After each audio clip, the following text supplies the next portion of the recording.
Hello everyone, आप सभी दोस्तों का स्वागत है। इस वीडियो में हम लोग देखने वाले हैं कल से एक और कंपनी की आईपीओ ओपन होने जा रही है। जिस कंपनी की आईपीओ ओपन होने जा रही है उस कंपनी के बारे में कुछ बेसिक इन्फॉर्मेशन के साथ साथ फाइनेंशियल हेल्थ किस तरीके से कैसी कंपनी की साउंड कर रही है, ग्रे मार्केट प्रीमियम में क्या कुछ यहाँ पर डिमांड्स है, और जिस कंपनी के बारे में बात करने जा रहे हैं वो कंपनी एक मेन बोर्ड आईपीओ है जिसमें आप लोगों को अप्लाई करने के लिए 15,000 अमाउंट्स की रिक्वायरमेंट होती है। इनके बारे में इस वीडियो में डिटेल्स में बात करने वाले हैं।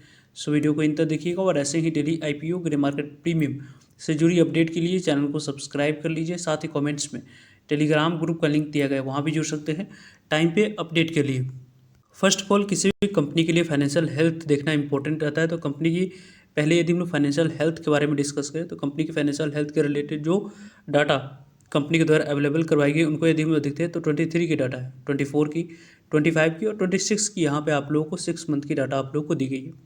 कंपनी की ओवरऑल यदि हम लोग डिस्कस करते हैं एसेट किस तरीके से कैसे ग्रो कर रही है उसको यदि हम लोग देखें तो पहले यहाँ पे 706 करोड़ 1406 करोड़ के पास कंपनी की एसेट थी, वो आप लोगों को थोड़ी सी घटकर 1308 करोड़ के पास हुई। फिर से यहाँ पे 1425 करोड़ के पास, और अभी कंपनी के पास एसेट 1352 करोड़ के पास दिख रही है। यानी कि एसेट टर्म्स में यदि हम लोग डिस्कस करते हैं तो कंपनी की एसेट 2023 में जितनी थी फिजिकल ईयर 24 में 26 में भी उसी तरीके की उसी रेशियो में 1300 से लेकर 1450 के आसपास दिख रही है।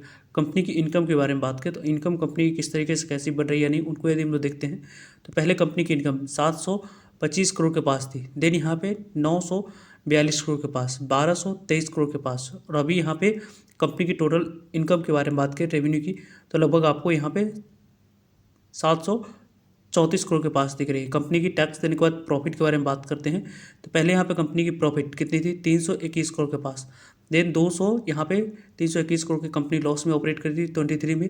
24 में यहाँ पे आपको कंपनी की 245 करोड़ की लॉस थी, देन यहाँ पे 69 करोड़ के पास लॉस हुई, और अभी यहाँ पे कंपनी की प्रॉफिट बढ़कर 6.5 करोड़ के पास आती हुई दिख चुकी है। यानी कि प्रॉफिट टर्म्स में यदि हम लोग डिस्कस करते हैं तो कंपनी की प्रॉफिट यहाँ पे बढ़ी है लगातार कंसिस्टेंट। यहाँ पे कंपनी की प्रॉफिट में इंप्रूवमेंट देखिए। कंपनी की विटा के बारे में बात करते हैं तो पहले यहाँ पे कंपनी की विटा पहले 140 करोड़ के पास थी, लॉस में 155 करोड़ के पास, लेकिन फिर से 23 करोड़ के पास, अभी 58 करोड़ के पास कंपनी की विटा दिख रही है।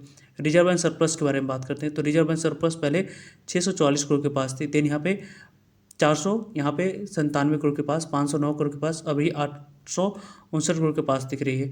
रिजर्व एंड सरप्लस के बारे में बात करें तो रिजर्व एंड सरप्लस कंपनी की यहाँ पे नेगेटिव में ही रही है, किसी भी तरह की कोई भी बोरोइंग कंपनी के पास नहीं दिख रही है। कंपनी की ऑब्जेक्टिव के बारे में बात तो कंपनी अपनी आईपीओ क्यों ला रही है तो यहाँ पे अपने कंपनी आईपीओ ला रही है कि जो कि इन्वेस्टमेंट करना चाहती है टेक्नोलॉजी और जो क्लाउड इंफ्रास्ट्रक्चर है उसके लिए यहाँ पे 550 करोड़ की पैसे की यूज़ में यहाँ पे करती हुई दिखेगी। कंपनी के बारे में बात करें तो यहाँ पे अमागी मीडिया लैब्स आईपीओ, ये आईपीओ यहाँ पे कल से ओपन होने वाली है। ये आईपीओ कल से ओपन होगी और 16 जनवरी इस आईपीओ क्लोजिंग डेट है। यानी कि इस आईपीओ में 13 जनवरी, 14 जनवरी और 16 जनवरी इन 3 डेट को इस मेन बोर्ड आईपीओ में आपको अप्लाई करने की अपॉर्चुनिटी मिलने वाली है। अमागी मीडिया लैब्स आईपीओ में यदि हम लोग डिस्कस करें तो 5 रुपीज़ कंपनी की यहाँ पे फेस वैल्यू रखी गई। प्राइस वन के अकॉर्डिंग कंपनी की अपर प्राइस वन जो है वो 361 रुपये रखा गया है। इसी 361 रुपये अपर प्राइस वन पर अप्लाई करते समय 41 इक्विटी शेयर मिनिमम आपको अप्लाई करते समय सिलेक्ट करना है। 1789 करोड़ की इस कंपनी की दिख रही है। इस 1789 करोड़ की इशू साइज में 816 करोड़ कंपनी के पास जाते हुए दिखेगी। और रेस्ट ऑफ अमाउंट्स की बात करते हैं तो ऑफर फॉर सेल है जिसके माध्यम से प्रमोटर्स और एग्जिस्टिंग शेयर होल्डर्स अपने स्टेक को डाइल्यूट करते हुए दिख रहे हैं। कंपनी बुक बिल्डिंग आईपीओ है, बीएसई एनएसई दोनों जगह पर कंपनी की लिस्टिंग होने वाली है। वैसे इस आईपीओ में एक लॉट अप्लाई करने के लिए यहाँ पे 41 शेयर आपको सिलेक्ट करनी है। लगभग 14,801 रुपये अमाउंट्स की रिक्वायरमेंट है। स्मॉल एनआई कैटेगरी में अप्लाई करने के लिए लगभग आपको 14 लॉट यहाँ पे सिलेक्ट करनी होगी। उसके लिए 2,07,214 रुपये अमाउंट्स की यहाँ पे रिक्वायरमेंट रहेगी। वैसे यहाँ पे बिग एनआई कैटेगरी के बारे में बात करते हैं तो बिग एनआई 68 लॉट यहाँ पे सिलेक्ट करनी है। उसके लिए लगभग 10,06,468 रुपये अमाउंट्स की यहाँ पे रिक्वायरमेंट दिख रही है। अलग अलग अमाउंट्स अलग अलग कैटेगरी में अप्लाई करने के लिए अलग अलग अमाउंट्स की यहाँ पे रिक्वायरमेंट है। कंपनी के बारे में बात करें तो इस जो आने वाले समय में इंपॉर्टेंट डेट्स हैं उनको यदि हम लोग देखें तो 13 जनवरी इस आईपीओ की ओपनिंग डेट है, 16 जनवरी क्लोजिंग डेट है, 19 जनवरी आपको अलॉटमेंट इस आईपीओ में मिली है नहीं उसके बारे में इन्फॉर्मेशन मिल जाएगी। 20 जनवरी के बारे में बात करते हैं तो पैसे रिफंड करने की डेट है। 20 जनवरी को डीमेट अकाउंट में शेयर को क्रेडिट करने 21 जनवरी को कंपनी की लिस्टिंग बीएसई एनएसई दोनों जगह पर होते हुए दिख जाएगी। कंपनी को यदि हम लोग देखें तो यहाँ पे इस कंपनी जो प्रमोटर्स की होल्डिंग प्री आईपीओ से पहले थी वो 15.76% थी। अभी यहाँ पे प्रमोटर्स की होल्डिंग इस कंपनी में अभी 14.14% के पास इस कंपनी में रहेगी। यानी कि कंपनी के बारे में बात करते हैं तो ओवरऑल इस कंपनी को यदि हम लोग डिस्कस करें टोटल इशू साइज के डिस्ट्रीब्यूशन के बारे में बात करते हैं तो यहाँ पे कंपनी की जो 1800 करोड़ की लगभग 75% पोर्शन QIB के पास जाएगी, यानी कि इस कंपनी में एंकर इन्वेस्टर और QIB को मिलाकर 75% तक की पोर्शन एलोकेट करने के लिए रखा गया है। 10% शेयर आप लोगों को यहाँ पर रिटेलर्स कैटेगरी को एलोकेट करने के लिए रखी गई है। 15% शेयर आपको NI कैटेगरी के लिए एलोकेट करने के लिए रखा गया है। वैसे तो इस कंपनी को यदि हम लोग देखें तो यहाँ पे इस कंपनी की बात करें तो लगभग आपको इस कंपनी के 1789 करोड़ की टोटल इशू साइज है, इसमें से 816 करोड़ फ्रेश कंपनी के पास जाएगी और ऑफर फॉर सेल के माध्यम से 973 करोड़ तक की बात करते हैं तो यहाँ पर प्रमोटर्स और एग्जिस्टिंग शेयर होल्डर्स अपने स्टेक को डाइल्यूट करते हुए भी दिख रहे हैं। कंपनी को यदि हम लोग डिस्कस करते हैं तो यहाँ पे इस कंपनी की आने वाले समय कंपनी की फ्यूचर किस तरीके से कैसी दिख रही है, तो यहाँ पे मागे media labs limited company engage है, किस तरीके की क्लाउड बेस जो यहाँ ब्रॉडकास्ट होती है कनेक्टेड जो टीवी टेक्नोलॉजी है उसके माध्यम से आपको दिखाती है। कंपनी यहाँ पे फाउंडेड यानी कि कंपनी की शुरुआत 2008 में की गई थी। हेडक्वार्टर बेंगलुरु में है, इंडिया में। अमागी प्रोवाइड कराती है end to end solution, content creation हो गया, साथ साथ डिस्ट्रीब्यूशन के बारे में बात करें और मोनेटाइजेशन होगी अक्रॉस द ट्रेडिशनल टीवी हो गई, स्ट्रीमिंग प्लेटफॉर्म, यहाँ पे इस कंपनी की बिजनेस देखी जाती है।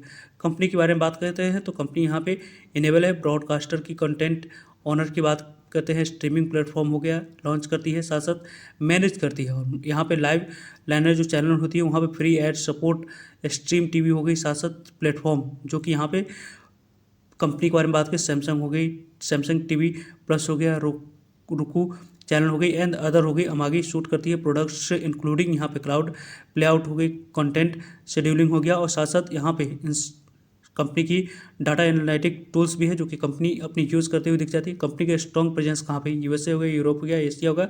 अमागी सर्वर्स की बात करें 700 यहाँ पे कंटेंट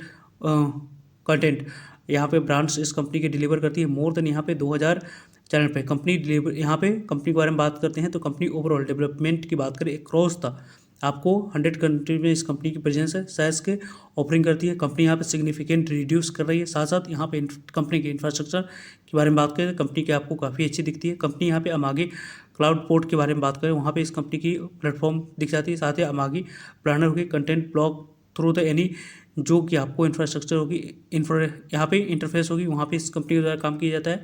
और इस कंपनी की अमागी के बारे में बात करते हैं कई सारे आपको वर्टिकल के साथ कंपनी काम करती हुई दिख जाती है। कंपनी की यहाँ पे one stop class 2 class solution provide कराती हुई दिख जाती है।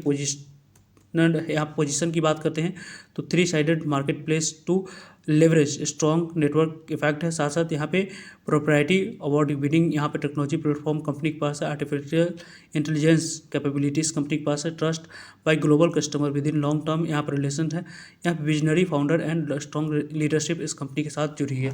ओवरऑल इस कंपनी के बारे में बात करते हैं तो कंपनी यहाँ पे अच्छी दिख रही है, लेकिन कंपनी की जो फाइनेंशियल हेल्थ है उतनी स्ट्रॉन्ग नहीं दिख रही। इसके कारण से इस कंपनी के बारे में बात करते हैं तो जो पहले इसके कंपनी की ग्रे मार्केट प्रीमियम काफ़ी अच्छे प्रीमियम के साथ यहाँ पे लगभग कारोबार करते हुए दिख रही थी। IPO ओपन होने से पहले इसके ग्रे मार्केट प्रीमियम थोड़ी सी यहाँ पे गिरावट दिख रही है। अभी जो इसके ग्रे मार्केट प्रीमियम है उनको यदि हम लोग देखें तो लगभग 4.5% के पास कारोबार करती हुई दिख रही है, जो यहाँ पे पहले 10% के पास थी। ओवरऑल कल के डेट में जो भी नंबर ऑफ टाइम सब्सक्राइब है उसके बारे में वीडियो के माध्यम से आप लोगों तक अपडेट पहुँच जाएगी। मिलते हैं एक नए इन्फॉर्मेटिव वीडियो में, तब तक लीजिए जय हिंद।